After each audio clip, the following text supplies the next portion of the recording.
Le monde entier se souvient de ces images. Des fûts remplis de déchets radioactifs sont simplement jetés à la mer. C'est ainsi que l'on s'est débarrassé des résidus encombrants, pendant des décennies. Les activistes de Greenpeace ont bien tenté de mettre fin à ces pratiques, mais en vain. Nous avons voulu savoir ce que sont devenus ces fûts de déchets radioactifs, ces décharges sous-marines sauvages. Notre enquête nous a mobilisés pendant une année entière. Aujourd'hui, l'évacuation en haute mer continue, sous une autre forme, certes. Nous sommes allés sur des marchés aux poissons et avons rencontré des chercheurs. Nous avons également approché beaucoup de personnes qui redoutent les pollutions radioactives. Nous avons interrogé des responsables politiques sur le lourd héritage de l'industrie nucléaire. Que savent-ils de ce qui se passe au juste au fond des mers? Peu satisfaits de leurs réponses, nous avons décidé de partir nous-mêmes à la recherche des fûts de déchets radioactifs.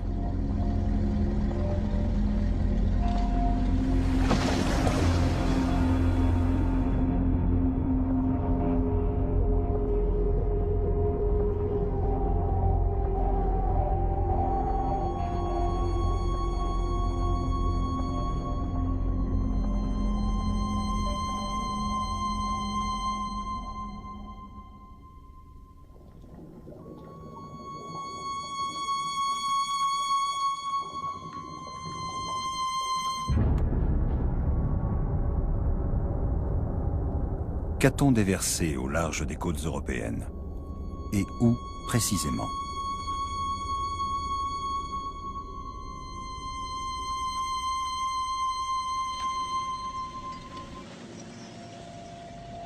Tout ce qui émettait un rayonnement a été jeté à la mer, dans des fûts d'acier comme ceci. Que contenaient-ils? Des déchets à faible activité venus des hôpitaux, mais aussi certains résidus radioactifs des centrales nucléaires européennes. L'océan sert de poubelle à l'industrie atomique, depuis des dizaines d'années. Mai 1967. Dans le port d'Emden, au nord-ouest de l'Allemagne, des déchets nucléaires originaires de tout le pays, mais aussi de France et de Grande-Bretagne, sont chargés sur le cargo anglais Topaz. Les fûts doivent être lâchés au-dessus de fosses océaniques d'au moins 4000 mètres de profondeur. Dans l'eau, la radioactivité se dilue et devient inoffensive, du moins le croit-on. L'équipage du Topaz jette sa cargaison radioactive par-dessus bord. Et c'est ainsi que disparaissent plus de 100 000 tonnes de déchets nucléaires dans le nord-est de l'Atlantique, en mer d'Irlande, mais aussi dans la Manche, pourtant si peu profonde. Au milieu des années 70, Greenpeace se charge d'éveiller les consciences en organisant diverses actions.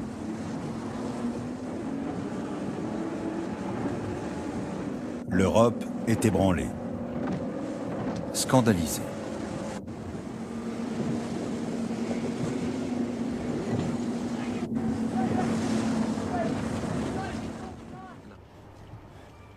« 32 ans après ces rejets en mer, nous rencontrons deux des activistes de l'époque dans les locaux hambourgeois de Greenpeace.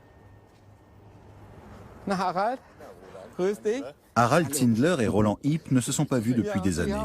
Tous deux ont lutté activement contre l'immersion des fûts.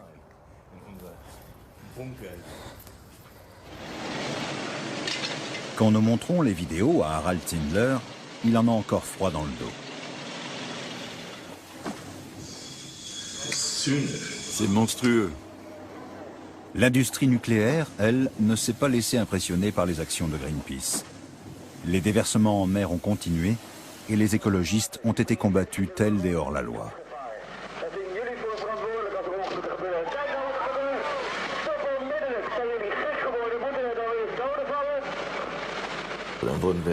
On a été fait prisonniers. Ils nous ont enfermés à l'avant du bateau et ont poursuivi les déversements. On les entendait faire. Et puis il est arrivé ce qu'on vient de voir. Un autre canot a été touché. Alors nous avons stoppé l'action. C'était devenu beaucoup trop dangereux et des activistes auraient pu être blessés, voire tués.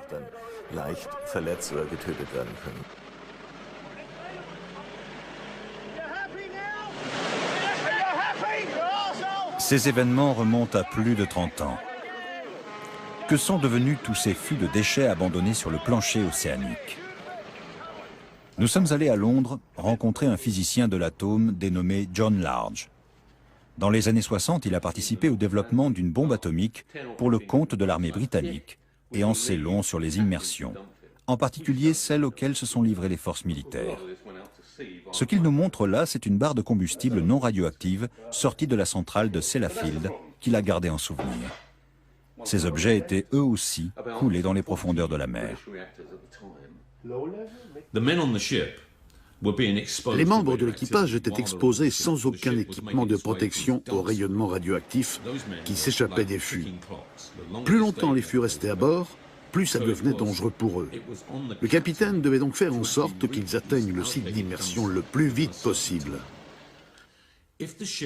Si une mauvaise météo ou un obstacle quelconque ralentissait le cargo, la priorité du capitaine n'était plus d'atteindre le site en question, mais d'assurer la sécurité de son équipage et la sienne.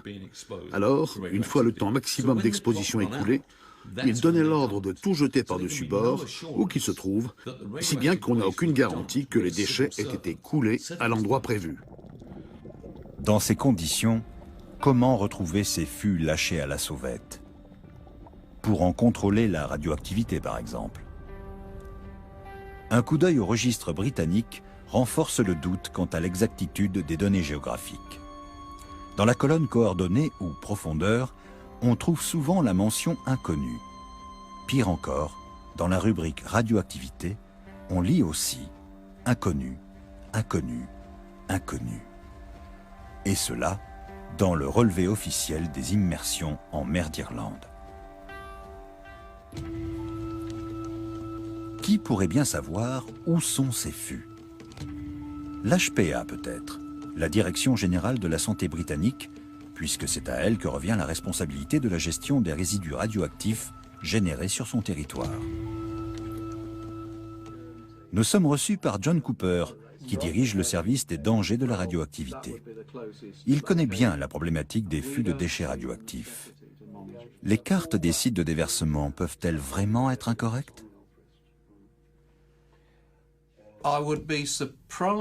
Je serais étonné qu'il y ait des dépôts dont on n'ait pas connaissance, mais on ne peut pas non plus entièrement l'exclure.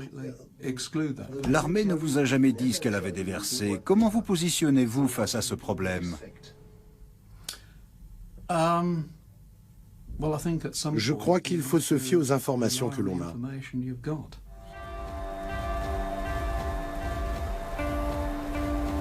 De la centrale nucléaire de Sellafield, anciennement Windscale, sont également sortis des déchets radioactifs qui ont disparu dans la mer d'Irlande, la Manche et l'Atlantique. Des déchets à haute activité auraient même été coulés. Ce qui était pourtant officiellement interdit.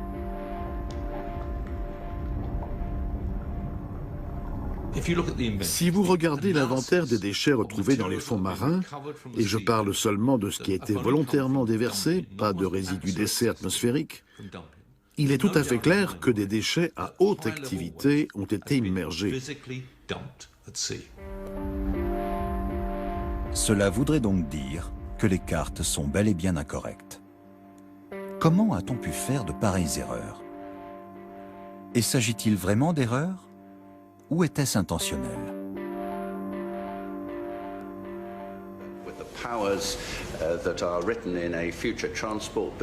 Michael Meacher pourrait nous éclairer sur la question. Il était ministre de l'Environnement de 1997 à 2003 et avait une attitude critique vis-à-vis de la politique pratiquée en matière de déversement.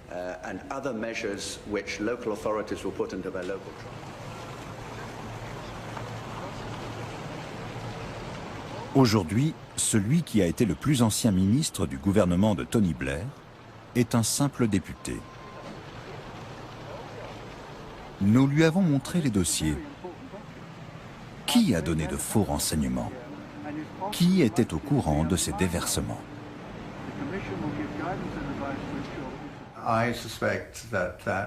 Je soupçonne le ministère de la Défense, l'armée et l'industrie nucléaire de s'être mis d'accord pour mener ces opérations à l'insu de tous. En d'autres termes, c'était un genre de complot. C'est pour ça qu'il est impossible aujourd'hui d'obtenir des renseignements précis sur ce qui a été jeté et où. Je crois qu'on a une assez bonne idée des lieux où ont été effectués ces déversements. Mais il n'y a rien de sûr, et on ne connaît pas leur volume. Et nous ignorons tout des conséquences que pourront avoir ces déversements en mer dans les dizaines ou les centaines d'années à venir. J'insiste, nous avons affaire à une sorte de conspiration. Même Greenpeace ne se doutait pas à l'époque que la situation était aussi grave. Quoi qu'il en soit, ces actions de protestation ont été couronnées de succès. En 1993, l'immersion des déchets radioactifs est interdite à l'échelle mondiale et les activistes de Greenpeace sont célébrés en héros, comme ici dans le port de Vigo, en Espagne. Voilà plus d'un demi-siècle qu'on immergeait des fûts de résidus nucléaires dans la mer en se raccrochant à ce fameux credo « La solution à la pollution, c'est la dilution ». Vraiment ?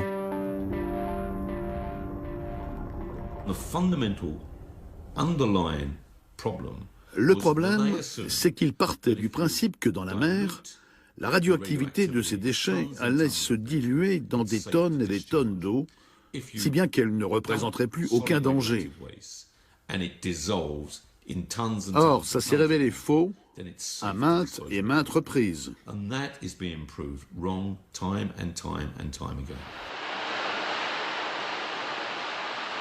La première preuve que les résidus hautement toxiques restent dangereux alors même qu'ils sont entreposés au fond des mers est recueillie au milieu des années 80. Quand l'Allemagne envoie le navire de recherche Walter Herwig en reconnaissance sur les sites de déversement dans l'Atlantique afin de procéder à un état des lieux. 9 fûts sont hissés à bord et les chercheurs décèlent la présence de plutonium dans l'eau, sur le plancher océanique et dans les organismes des poissons. Dans des documents internes de l'AIEA, l'Agence internationale de l'énergie atomique, on peut lire « De fortes concentrations de plutonium dans les zones de déversement indiquent que du plutonium s'est échappé des fûts. » Le poison a donc incontestablement contaminé la biosphère.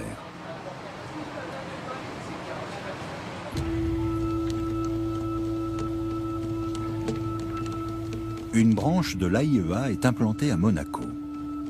Il s'agit du laboratoire de l'environnement marin. Une équipe de biologistes y étudie les dangers de ces déchets atomiques laissés à végéter dans les profondeurs sous-marines sous la direction de Hartmut Nies.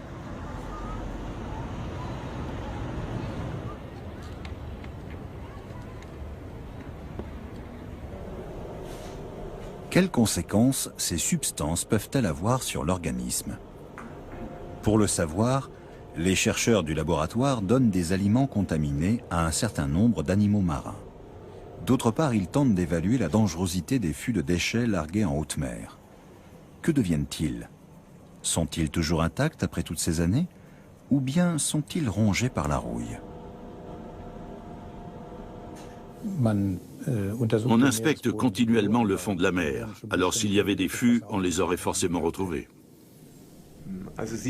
Vous pensez donc que les fûts largués dans la Manche ont tous été rongés par la rouille ou ont disparu? C'est ça, oui. Et si on trouvait des fûts intacts, est-ce qu'il ne faudrait pas les repêcher? Si ce n'est pas trop compliqué, oui, bien sûr. Aucune nouvelle exploration des fonds marins n'a été faite depuis 12 ans. Hartmut Nies a-t-il raison? Les fûts sont-ils tous dévorés par la rouille? Nous avons décidé de nous en rendre compte par nous-mêmes en allant explorer Earth Deep, le seul site de déversement à notre portée, étant donné nos moyens et notre équipement. Il s'agit d'une dépression sous-marine située au cœur de la Manche, non loin des îles anglo-normandes.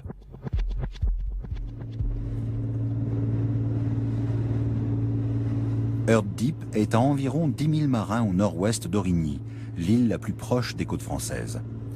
Nous affrétons un bateau avec pour objectif de filmer le plancher marin à l'aide d'un petit submersible que nous avons eu un mal fou à diriger à cause des courants très forts qui agitent le canal. Harald Zindler nous accompagne.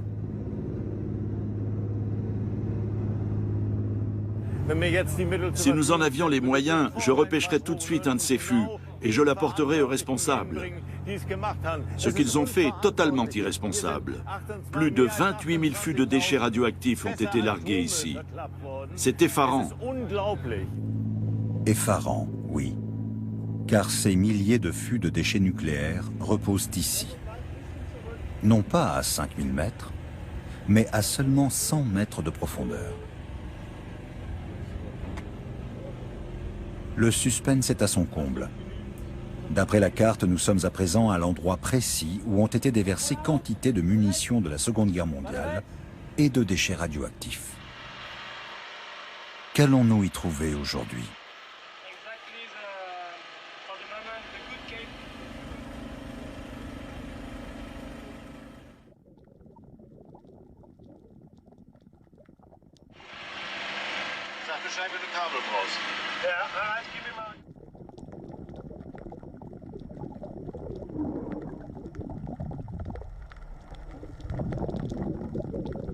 Un premier fût apparaît sur notre moniteur, il semble intact. Il y a donc encore des fûts hermétiquement fermés là-dessous que l'on pourrait mettre en sûreté. Nous, bien sûr, nous n'avons pas le droit de remonter quoi que ce soit.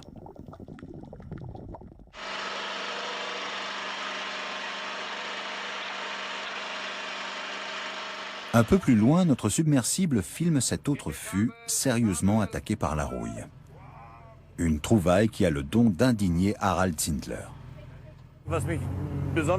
Je suis d'autant plus scandalisé que ces fûts sont à très faible distance des côtes, en plus du fait qu'ils reposent à une profondeur de seulement 90 à 140 mètres. On voit les côtes d'Aurigny ici, et celles de France là-bas, à une demi-heure de bateau.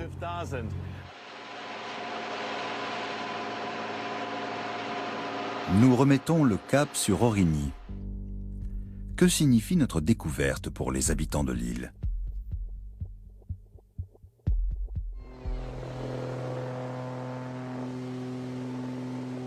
Chris Busby est en route lui aussi. Physicien de son état, il est déjà venu à Aurigny il y a plusieurs décennies. À l'époque, il avait été appelé par un médecin qui trouvait que les cas de cancer étaient anormalement nombreux parmi les insulaires. Voilà très longtemps que Chris Busby lutte contre les dangers des rayonnements ionisants, et sa position inflexible dérange les autorités qui préfèrent le stigmatiser que d'écouter ses conseils avisés. Aurigny est une petite île paisible de 2400 âmes où les heures semblent s'égrener moins vite qu'ailleurs.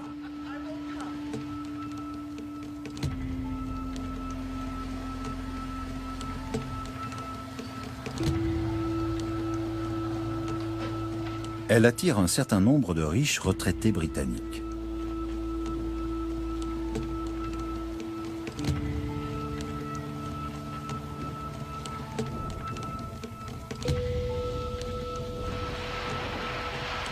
Mais il se pourrait bien que ce petit Éden ne soit pas aussi idyllique qu'il n'y paraît.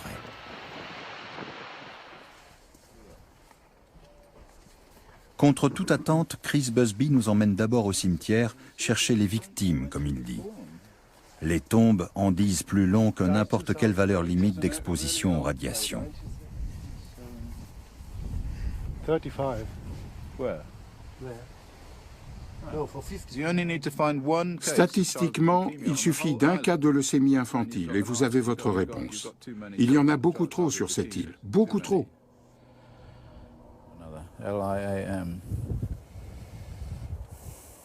Nous avons essayé de savoir s'il y avait vraiment un nombre anormalement élevé de victimes de leucémie sur l'île.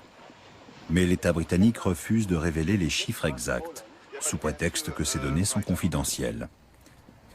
À la recherche d'indices pouvant nous éclairer, nous interrogeons les habitants des abords du cimetière.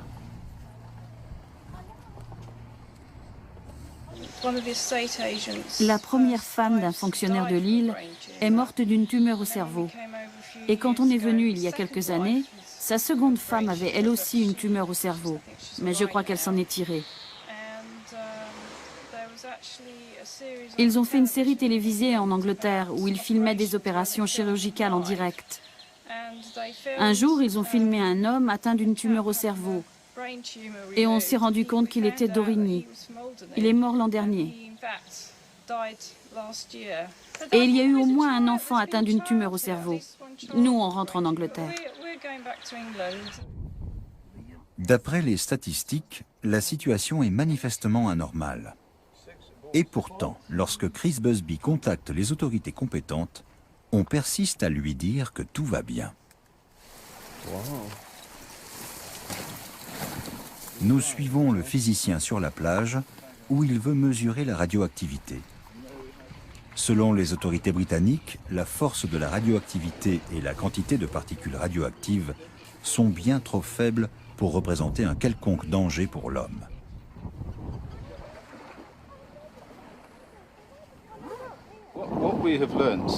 Ce qu'on sait depuis les années 80, c'est que tout ce qu'on rejette à la mer finit par revenir sur la Terre, avec les toutes petites particules qui composent le fond marin et qui attirent la radioactivité, le plutonium, le césium et tout le reste.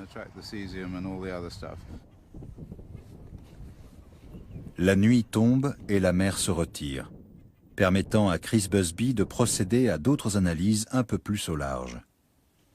D'après lui, les autorités ne procèdent à aucune mesure et ne font qu'estimer la radioactivité probable à Earth Deep.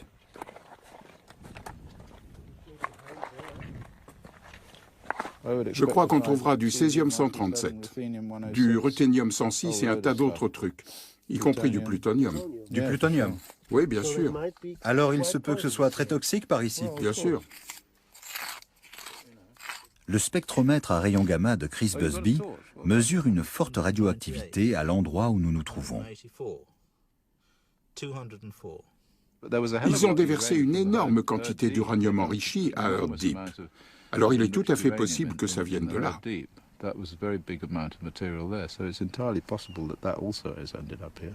Nous effectuons nous aussi des mesures à l'aide de notre compteur Geiger. Le résultat corrobore celui du spectromètre gamma. Quel risque cela représente-t-il pour les gens d'Origny? Il suffit d'une cellule endommagée qui va influencer la cellule voisine et ainsi de suite, jusqu'à ce qu'un cancer se déclare. Donc n'importe quelle dose, le moindre radionucléide dont le noyau s'est désintégré peut provoquer un cancer. Chris Busby a-t-il raison? Auquel cas, ne devrait-on pas mettre les fûts intacts en lieu sûr? Qu'en dit le responsable de l'évaluation des dangers de la radioactivité au sein de la Direction générale de la santé britannique? Je ne pense pas que les fûts de Earth Deep représentent un danger significatif. Même s'ils sont à seulement 100 mètres de fond? On ne ferait sûrement pas ça aujourd'hui. Mais maintenant, la meilleure chose à faire, c'est de laisser les fûts où ils sont. Pour obtenir plus de précision, nous nous adressons à l'Agence internationale de l'énergie atomique. Comment évalue-t-il le risque? La capacité de dilution dans la mer est immense. Cela a été prouvé par les centrales de Sellafield et de La Hague.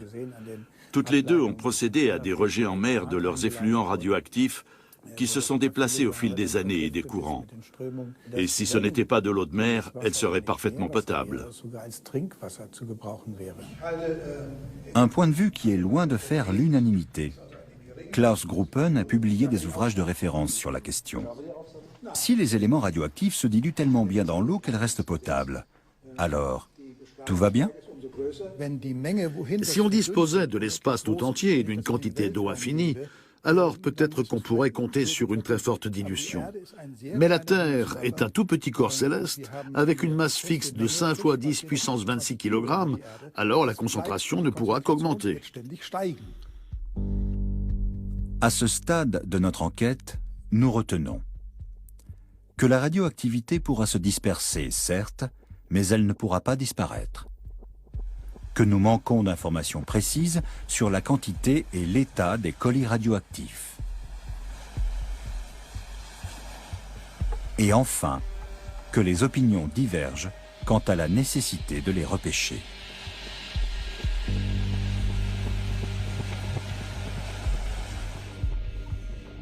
En 1993, le déversement en mer de déchets radioactifs a été interdit à l'échelle mondiale. Mais l'industrie nucléaire a trouvé d'autres moyens de se débarrasser de ces résidus encombrants. Ne pouvant plus larguer de fûts en pleine mer, elle a construit d'immenses canalisations sous-marines lui permettant d'évacuer malgré tout ces effluents radioactifs au large, une fois de plus.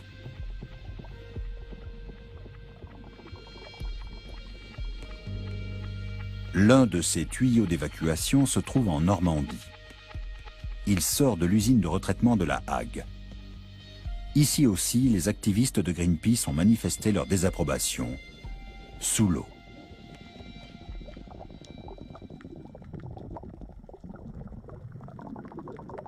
Pour les écologistes, une chose est claire. Rejeter les déchets radioactifs dans la mer par ces tuyaux est tout aussi dommageable pour l'environnement que de les déverser en mer par bateau. L'avantage, pour l'industrie nucléaire, c'est que cette forme de rejet lui vaut moins de mauvaise publicité. Ni vu, ni connu. Pas vu, pas pris. La Hague est le centre de traitement des combustibles usés de toute l'Europe. Des colis radioactifs allemands sont régulièrement acheminés jusqu'en Normandie. Mais les habitants de la région ne sont plus prêts à accepter qu'on utilise la mer comme poubelle. Le physicien David Boyer est l'actuel président de l'ACRO, l'Association pour le contrôle de la radioactivité dans l'Ouest. Aujourd'hui, il explique à des élèves d'une école primaire ce qu'est la radioactivité, le plutonium et les déchets nucléaires. On ne sait pas trop bien quoi en faire. Ensuite, il nous invite à l'accompagner sur le marché aux poissons. C'est ce qui sort des réacteurs.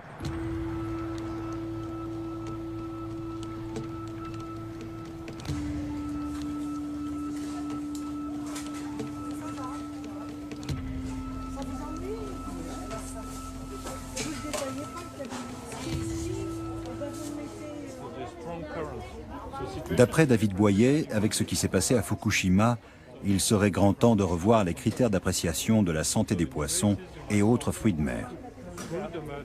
On ne peut plus se contenter de dire « l'eau est propre, donc les poissons sont propres, et par conséquent, ils sont sains ».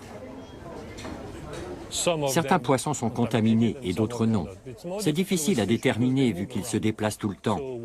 Un poisson pêché dans un endroit a priori non contaminé a très bien pu séjourner dans des eaux contaminées auparavant. Dans ces moules aussi, on pourrait bien trouver quelque chose. Comme quoi? Des éléments radioactifs rejetés par l'usine de retraitement, comme de l'iode ou du cobalt. C'est une question de chance, comme dans les jeux de hasard. Les déchets toxiques qui sortent de l'usine de retraitement de La Hague ne sont plus le problème exclusif des Normands depuis longtemps. La pollution des eaux marines est désormais un problème européen. Si vous mesurez le rapport entre les avantages et le risque, vous vous rendez compte que les avantages sont quasi nuls, mis à part pour l'économie locale, tandis que le préjudice est immense, bien sûr. Ce qu'ils font là est immoral. Nous accompagnons à présent David Boyer à Ostende, ce célèbre port belge situé à 400 km de La Hague. Le physicien veut nous montrer jusqu'où peuvent dériver les particules radioactives, sachant qu'on peut en déterminer l'origine de façon certaine. David Boyer a donné rendez-vous à un activiste belge avec lequel il ramasse des algues. Les écologistes n'ont pas confiance dans les données communiquées par les exploitants de la centrale.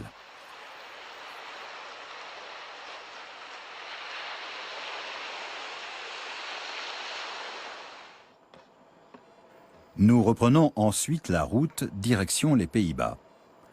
Là aussi, David Boyer veut prélever un échantillon d'algues marines pour l'analyser dans son laboratoire.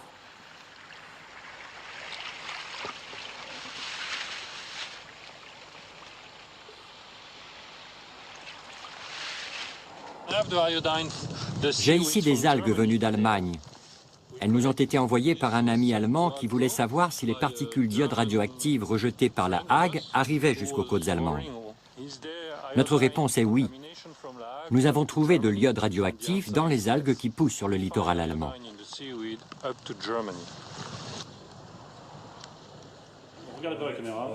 Nous sommes de retour au laboratoire de l'ACRO en Normandie.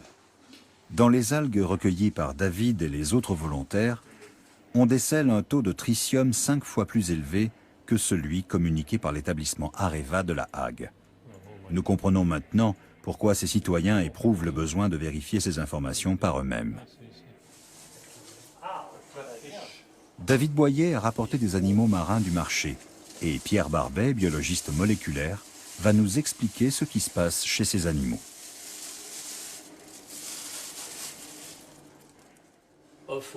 L'empoisonnement des eaux profondes va se répercuter sur les eaux supérieures de la mer, car les substances radioactives se transmettent au fil de la chaîne alimentaire.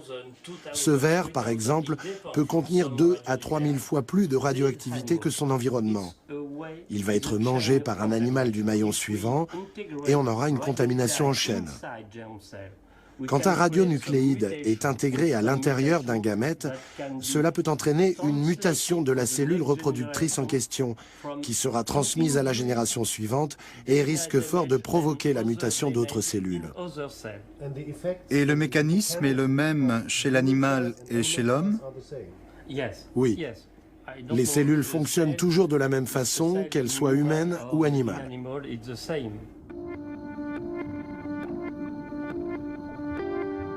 Au large des côtes européennes, on a décelé du plutonium hautement toxique chez des phoques moines de Méditerranée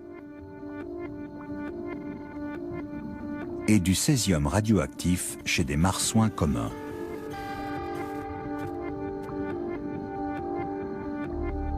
Quelles conséquences cela aura-t-il sur les générations futures? Nous l'ignorons. C'est pourquoi les océanologues tirent la sonnette d'alarme. Il est urgent de protéger tous les animaux de la radioactivité.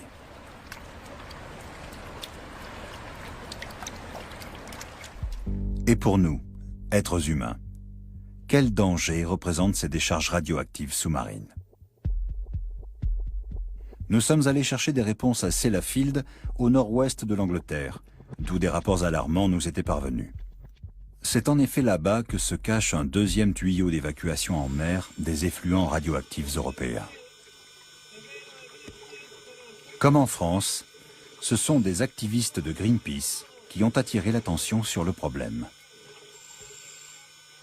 C'était en 1997. Parmi eux, Sean Burney, qui avait alors 35 ans.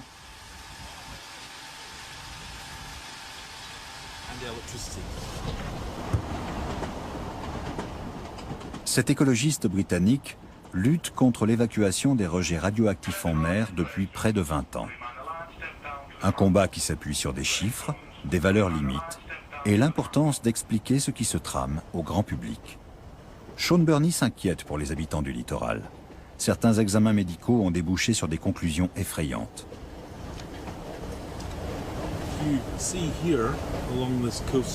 Vous avez des gens qui vivent le long de cette côte. Regardez, il y a toute une enfilade de petites maisons sur cette plage. Et leurs habitants font partie de ce qu'on appelle les groupes critiques. Parce qu'ils vivent sur la plage même. Donc ils sont exposés tous les jours aux radiations qui émanent de la mer. Leurs maisons sont pleines de poussière de plutonium. Leurs corps sont plus radioactifs que la normale. Ils ont du plutonium dans les dents. Plus ils habitent près de Sellafield, plus on détecte de plutonium dans leurs dents. Le tuyau d'évacuation de Sellafield n'est vraiment visible que du ciel.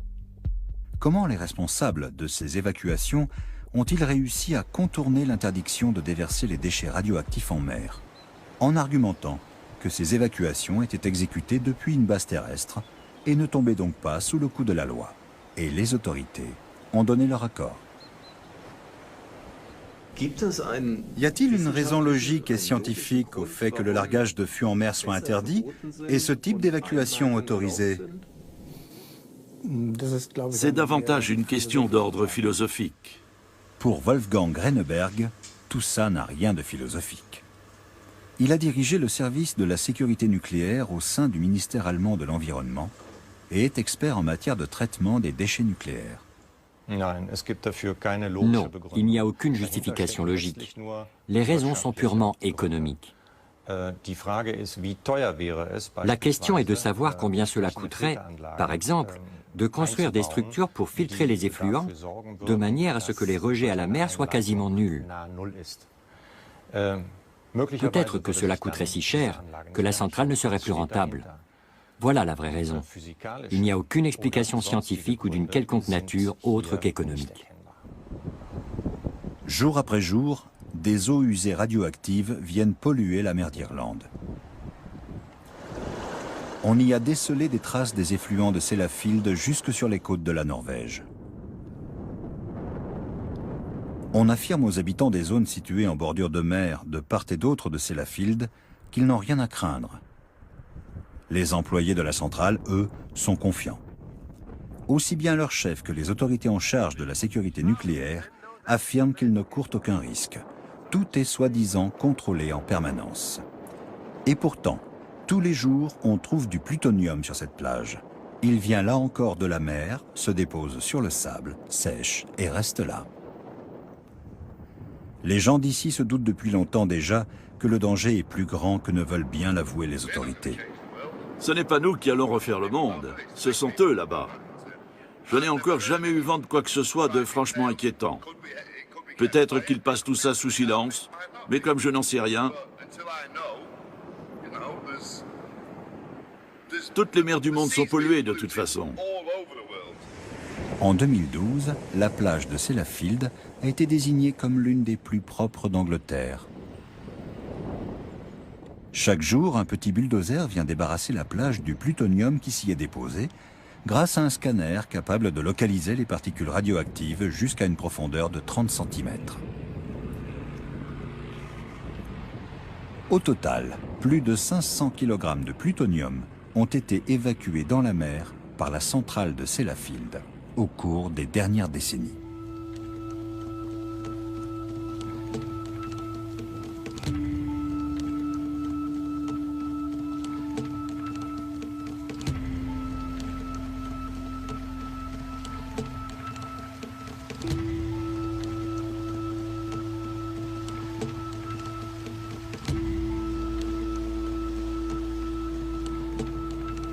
Dans l'arrière-pays de Sellafield vit une néerlandaise du nom de Janine Alice Smith.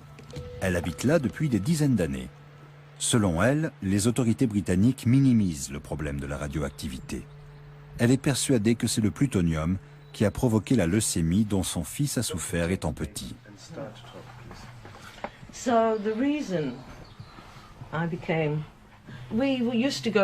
On allait souvent à la plage. Mon ex-mari était professeur, alors on avait de longues vacances l'été. Et comme tous les bébés, mon fils ramassait du sable et s'en mettait partout, même dans la bouche. À 12 ans, il a déclaré une leucémie. Et j'ai réalisé qu'il n'était pas le seul. D'autres enfants sont tombés malades dans la région. Dans le cas de Ronald, la leucémie a été diagnostiquée très tôt. Et ils ont pu le guérir. Mais à 19 ans, il a eu peur de faire une rechute et s'est pendu. Gemma, elle, est morte à 7 ans. Elle a succombé à une infection suite à une greffe de moelle osseuse. Windscale, the biggest commercial nuclear reprocessing works in the world. La télévision locale parlait déjà des enfants atteints de leucémie dans les années 80. Pour les journalistes, il était clair que les dirigeants de la centrale mentaient au service de santé quant à l'ampleur du danger. Rien qu'à Seascale, 3 élèves de primaire ont contracté une leucémie. Elles étaient toutes les 3 dans la même classe. La chaîne de télévision locale, Yorkshire TV, a eu beau en parler avec insistance, les déversements n'ont jamais cessé. The radioactivity here can be measured quite simply with a Geiger counter. It's in the mud and it's on the beach. Scientist Dr. Philip Day is measuring this radioactive pollution. Pour en savoir plus, nous tentons d'approcher le centre de retraitement et son fameux tuyau d'évacuation. Mais cela nous est tout aussi formellement interdit que de filmer quoi que ce soit sur tout le périmètre de la centrale. Et pour tout rendez-vous, nous ne réussissons à décrocher qu'une entrevue sur le parking situé devant l'entrée. Quel lien y a-t-il au juste entre les déchets radioactifs et les cas de leucémie? C'est une question complexe. Les autorités médicales britanniques, donc les personnes qui sont les mieux à même d'y répondre, se penchent sur le problème depuis des années. Ils sont arrivés à la conclusion que les cas de leucémie qu'on a recensés dans une localité donnée, des alentours de Sellafield, ne peuvent être imputés à nos activités. Sur la base de cette conclusion, la plage reste accessible malgré la présence de plutonium. Et pourtant, il est depuis longtemps admis dans les milieux scientifiques qu'un empoisonnement chronique peut provoquer un cancer, même à des doses de radiation très faibles. On trouve même du plutonium sur les berges de cette rivière, à 10 km à l'intérieur des terres, où Janine et Sean détectent une radioactivité nettement plus élevée que la normale.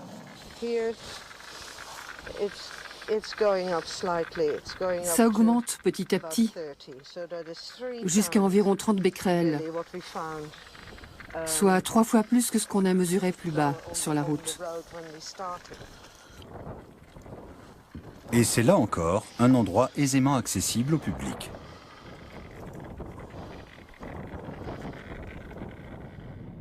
Une piste équestre longe la rivière. Sean Burney et Janine Alice Smith accusent les autorités d'effectuer volontairement des mesures imprécises. Quand ils viennent faire des mesures, ils prélèvent juste un échantillon à un endroit donné. C'est ce que je me tue à expliquer aux journalistes. Ces gens se focalisent sur les changements qu'on observe d'une année sur l'autre. Mais ce qui s'est passé il y a 50 ans, ça ils essaient de le cacher. Et pourtant, c'est bien réel. Ils ne prélèvent pas d'échantillons en profondeur. Ils ne grattent qu'en surface et ne prennent que très peu d'échantillons, pour prouver ce qu'ils veulent prouver, et non dans un véritable but de santé publique. À cet endroit-là, les autorités n'ont même pas cherché à mesurer la présence de plutonium. Nous prélevons un échantillon que nous ferons analyser à l'université de Mayence en Allemagne. Le résultat sera alarmant. La quantité de plutonium est 10 fois supérieure à la valeur limite recommandée.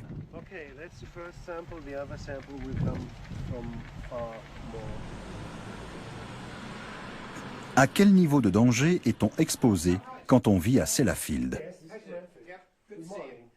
Du danger, il n'y en a pas vraiment si l'on en croit le professeur Richard Wakeford de l'université de Manchester. Après avoir travaillé près de 30 ans pour l'industrie nucléaire, il jouit d'une grande notoriété et les dirigeants de la centrale se réfèrent volontiers à son jugement quant au danger que les radiations représentent pour la santé.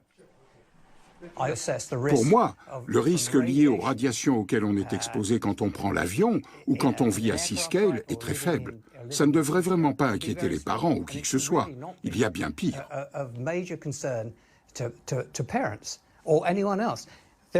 Les statistiques ont démontré que les leucémies infantiles s'étaient multipliées toutes ces années. La leucémie infantile a principalement 2 origines.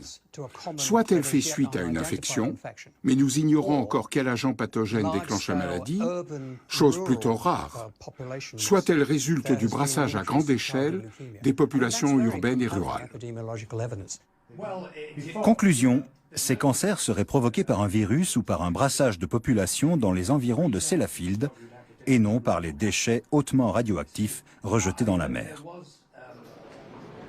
Ne sachant plus que penser, nous nous tournons vers Wolfgang Hoffmann, un épidémiologiste allemand, membre de la Commission fédérale de protection contre les radiations, qui accepte de nous accorder une entrevue dans un hôtel de Bonn. Partagez-vous l'avis des experts britanniques sur l'absence de lien de cause à effet entre la centrale et les cancers? Non, ils ont tort. Scientifiquement, c'est tout à fait clair. Il y a très peu de preuves concernant l'hypothèse du brassage de population et carrément aucune concernant celle du virus. Bien au contraire. Pendant des décennies, on a essayé de trouver une origine infectieuse à la leucémie infantile, mais il n'y a ni virus ni anticorps. Ce qui veut dire qu'on peut laisser tomber une fois pour toutes cette hypothèse. Ces 2 théories ont été formulées dans le simple but d'écarter la piste des radiations. Les risques liés aux radiations ne sont toutefois plus écartés dans les dossiers internes de l'AIEA. Si on y recense les avantages du nucléaire, parmi lesquels une énergie à faible coût et des emplois que le secteur génère, on y liste également les risques que le professeur Wakeford dément. la radioactivité peut bel et bien entraîner une mort précoce, suite notamment à des cancers tels que la leucémie, le cancer des os, le cancer de la thyroïde et le cancer des poumons. Ces images proviennent de vidéos privées filmées dans le service de cancérologie infantile d'un hôpital du Pays de Galles. C'est le professeur Chris Busby qui nous les a envoyées.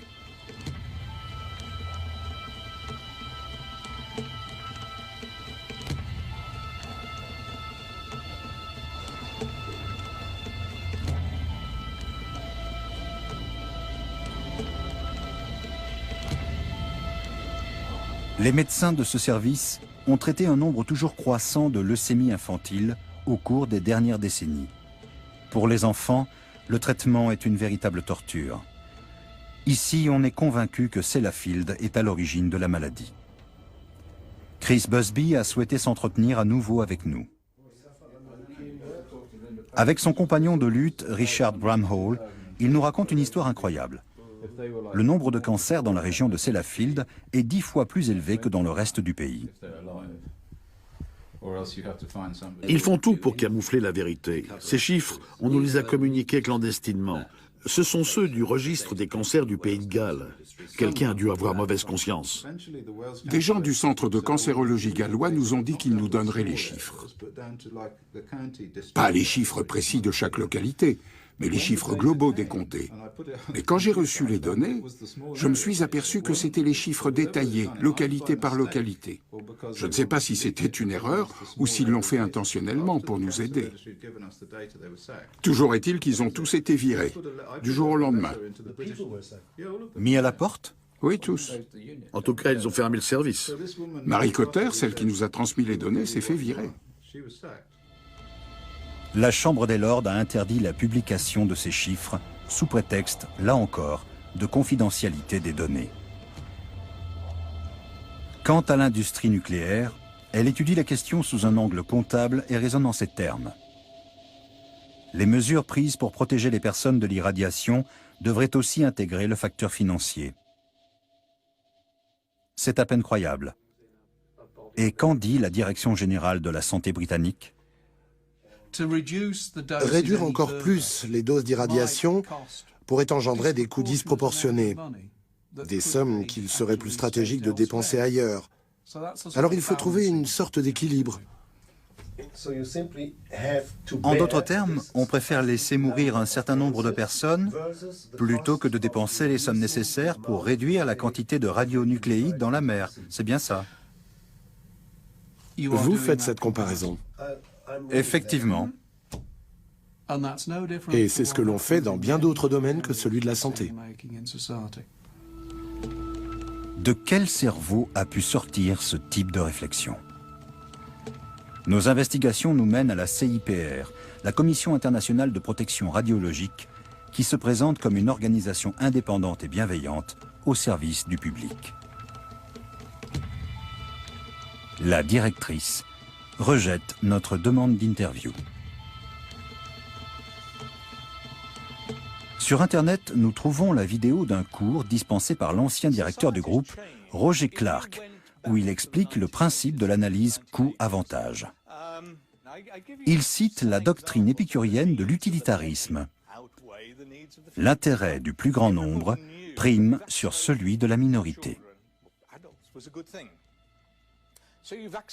La CIPR nous a par ailleurs été décrite comme un prolongement de l'industrie nucléaire. Le professeur Wakeford est d'ailleurs cité sur leur site internet. À notre grande surprise, nous y trouvons aussi John Cooper de la Direction générale de la santé britannique. Vous travaillez pour la Direction générale de la santé et dans le même temps, vous êtes membre de la CIPR. Ce qui revient à dire que vous vous conseillez vous-même en matière de sécurité nucléaire. N'y a-t-il pas là ce qu'on appelle un conflit d'intérêts? Oui, c'est vrai, il y a conflit d'intérêts. C'est un problème. La Direction générale de la santé britannique et la Commission internationale de protection radiologique sont une seule et même chose. La CIPR est constituée de représentants du gouvernement. Ce n'est pas une organisation indépendante. Les représentants de la Direction générale de la santé participent aux réunions de la CIPR et ce sont eux qui fixent les règles. Même l'ancien ministre britannique de l'Environnement doit admettre son impuissance. Lorsque j'étais en poste, mes collaborateurs n'étaient pas franchement ravis que je fasse appel à des gens comme Chris Busby ou John Large, c'est-à-dire à des scientifiques indépendants. Ils n'aimaient pas ce genre de confrontation. Et pourtant, si on pouvait mener ce genre de discussion ou de débat ouvert et honnête, on serait bien plus sûr de ce qu'on fait. Mais le gouvernement ne veut pas de ça. Il ne veut pas s'encombrer d'autre chose que des normes officielles. Autrement dit, celles qui sont définies par l'industrie du nucléaire. Et sur place. Voilà des années que Sean Burney et Janine Alice Smith font des constats affolants. Mais personne ne semble prêt à en discuter ouvertement. Et ils ont l'impression de se battre contre des moulins à vent. C'est devenu un endroit très triste. Avant, beaucoup de gens venaient passer leurs vacances ici. Ils arrivaient en train des 4 coins du comté.